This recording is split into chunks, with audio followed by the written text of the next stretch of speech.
Honda has decided to take its Accord up market, the idea being to give you something more premium and more exclusive than your Vauxhall Insignias and Ford Mondeos, only for slightly less money than your BMW 3 Series and your Audi A4s. Visually, the Accord has the looks to mix it with the German big boys, with bold creases in the bodywork and a distinctive set of headlamps. Inside, the quality air continues with one of Honda's finest built cabins to date. Unlike other cars in the range, the dash is made of high quality soft touch materials. I really like the damp feeling of the indicator stalks, and everything has that beautiful Honda feeling of solidity. It's decent practicality too. We've got a couple of cup holders there. Now you can use that for storing your Coke cans.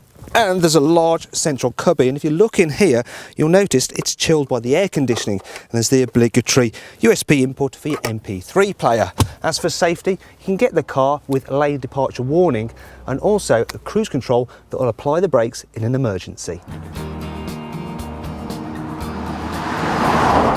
So then, what is the Accord like to drive? Well, I think the best way to sum it up is relaxing.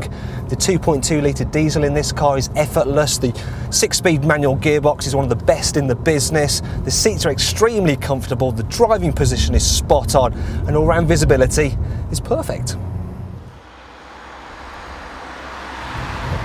Needless to say, the Accord is a good long-distance companion. It's generally quiet, and at motorway speeds the ride is nice and comfortable. That said, at town speeds it can feel a little bit jittery on rough surfaces. However, the biggest downside with the Accord is that it doesn't handle quite as well as you'd expect a Honda to. It's not as much fun as a Mondeo, and it's certainly nowhere near as sporty as something like a BMW 3 Series. And while I'm having a moan, I have to say, these buttons on the centre console are so confusing that I just don't suggest you use them at all while you're driving.